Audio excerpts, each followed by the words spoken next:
சமையலுக்கு cooking oil என்ன தேர்ந்தெடுக்கிறது ரெண்டு முறையில தேர்ந்தெடுக்கலாம். ஒன்று ஹெல்த்க்கு பெனிஃபிட்டா இல்லையா, அடுத்தது என்ன முறை, நம்ம என்ன முறையில சமைக்க போறோம், அந்த ரெண்டு வகையில தேர்ந்தெடுக்கலாம்.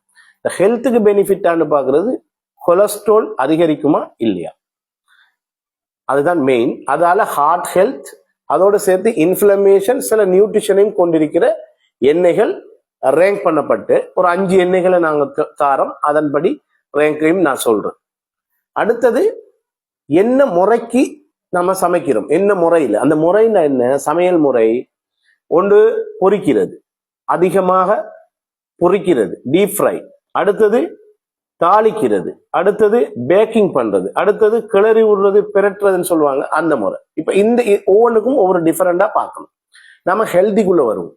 ஹெல்திக்குள்ள நம்ம ஹார்ட் ஹெல்த், கொலஸ்ட்ராலை வச்சு தான் மெயினா எங்கட எண்ணெய் வகையை தேர்ந்தெடுக்கும். 5 எண்ணெய் இருக்கு. ஒன்று ஒலிவ் ஆயில், அடுத்தது சன்ஃப்ளவர் ஆயில், அதுக்கு அடுத்தது பாம் ஆயில், அதுக்கு அடுத்து வெஜிடபிள் ஆயில், அடுத்தது கோகோனட் ஆயில். இந்த 5ல ரேங்க் பண்ணப்பட்டது ஹார்டுக்கு ஹெல்த்தி ஃபெஸ்ட் வேறையா இருக்குது, 5வது வேறையா இருக்குது. நம்ம முதலாவது ஹார்ட்டுக்கு 5வது எது நல்லம்னு பார்ப்போம். 5வது கடைசி கோகோனட் ஆயில், தேங்காய். என்னன்னு கேட்டால் அதுல 2 ஃபெட் இருக்கு, கொழுப்பு இருக்குது. நல்ல கொழுப்பு, கெட்ட கொழுப்பு, unsaturated fat, saturated fat. Saturated fat, unsaturated fed.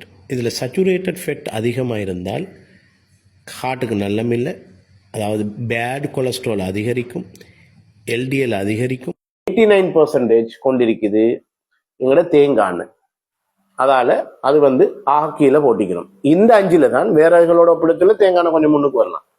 அதுக்கு அடுத்ததாக நாங்க போட்டிக்கிறோம் பாம் ஆயில போட்டிக்கிறோம். பாம் ஆயில 50% அன்சச்சுரேட்டட் ஃபெட், 50% சச்சுரேட்டட் ஃபெட், கெட்டதும் நல்லதும் 50-50 வீக்கு. அதுக்கு அடுத்தது நம்ம வெஜிடபிள் ஆயில். வெஜிடபிள் ஆயில் ஒரு பிரச்சனையான விஷயம் என்று கேட்டால், சில கண்ட்ரியில sunflower, corn oil, soybean oil எல்லாம் சேர்த்து வெஜிடபிள் ஆயில்ல வரும். நாங்க பார்ப்போம் சோயாபீன் உள்ளதும் கார்ன் ஆயிலும் உள்ள வெஜிடபிள் எடுக்கும், சன்ஃபிளவரை தனியாக பார்க்கிறோம். வெஜிடபிள் ஆயில நாங்க 3வது ரேங்க் எடுக்கிறோம். அதாவது நல்ல கொழுப்பு 84-86ல கோனும் சோயாபீனும் மீக்கிறதால நல்ல கொழுப்பு எடுக்கிறோம். 84-86% மீக்குது. ஓகே, 89% கொண்டு நல்ல கொழுப்பை கொண்டிருக்கிறது சன்ஃபிளவர் ஆயில நாங்க 2வது ரேங்க்ல எடுக்கிறோம். ஹார்ட்டுக்கு 2வது. ஹார்ட்டுக்கு பெஸ்ட் ஃபெஸ்ட் நாங்க எடுத்ததுல extra virgin olive oil. Price கொஞ்சம் அதுவும் பெஸ்ட் பிரைஸ், அதை கொஞ்சம் கன்சிடர் பண்ணுங்க. பட் நான் ஹெல்த்தை தான் சொல்லிக்கிறேன், பிரைஸை பத்தி பேசல. பட் ஒலிவ் ஆயில் பிரைஸ் கூட.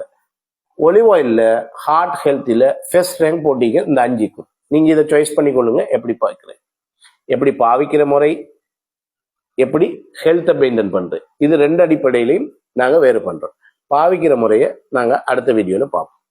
என்ன வேணும், என்ன வேணும், என்ன வேணும்? ஏன் காலங்காத்தால அப்படி வறுத்தெடுக்கிற? இன்னும் வறுத்தெடுக்கவே இல்ல. ஐயோ, வறுத்தெடுக்காம என்ன வேணும்னு கேளியா? வறுத்தெடுக்கிறதுக்கு தான் என்ன வேணும்னு கேட்டேன்.